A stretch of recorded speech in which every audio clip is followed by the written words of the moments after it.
morning to all the students. So yesterday we have discussed the basic concept of the chromatography, which is the separation technique, and it depends upon the partition and adsorption principle. So today we are going to discuss the classification of chromatography. This classification of the chromatography depends upon the there are three methods based on the principle or mechanism of separation, based on the stationary and mobile phase, and based on shapes of chromatographic bed. So first, the broad classification of this chromatography on the principle is adsorption chromatography and partition chromatography.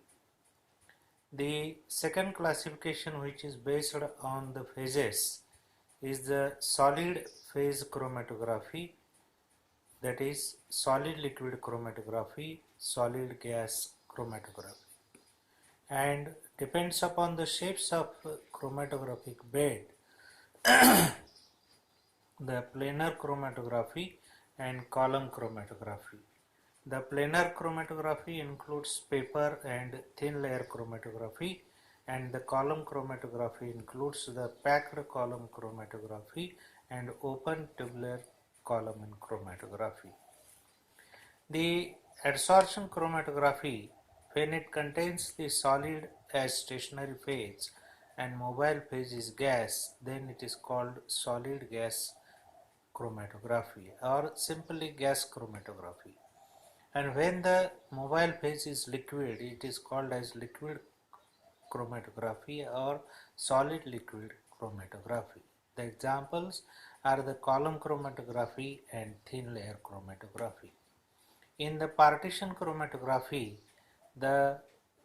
if the mobile phase is gas liquid, then it is called liquid gas chromatography, and when the mobile phase is liquid, then it is called liquid liquid chromatography. The examples of liquid gas chromatography is just I have told gas chromatography, and in the liquid liquid partition chromatography includes the paper thin layer, high performance liquid chromatography and column chromatography. One thing should be noticed that the classification of the chromatography is not so effective because some types of the chromatography may consist more than one principle, more than one phase, one technique and different. Means, for example, the thin layer chromatography is adsorption chromatography. It is also a partition chromatography, liquid liquid chromatography.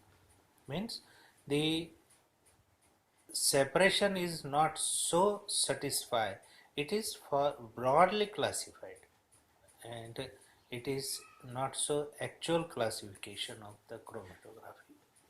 The examples of this chromatography are paper chromatography, thin layer chromatography, high performance liquid chromatography, column chromatography, ion exchange chromatography, molecular sieve chromatography, gel chromatography. These are the some examples of this chromatography or the separation technique which is used for the separation of the constituents from the given sample in each and every field today. Now, the second thing that is in this chromatography is what is the stationary phase and what is the mobile phase. The stationary phase means a solid support. It is not movable. On that solid support we can run the solution. For example, a paper, a piece of chalk, a glass plate are the common solid phases which are used in chromatography. What is the meaning of the mobile phase? Mobile means movable, running, phase. Now in this mobile phase we can use either liquid or gas. Gas means the noble gases. Okay, so the mobile phase is movable and the stationary phase is fixed.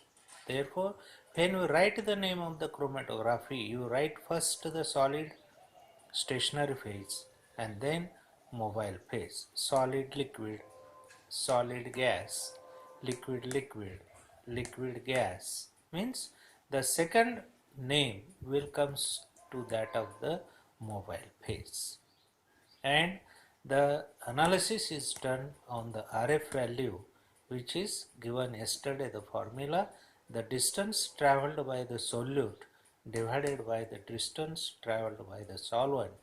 That ratio is called as its retardation factor or rate of flow, which is the characteristic of each constituent individual present in the different sample.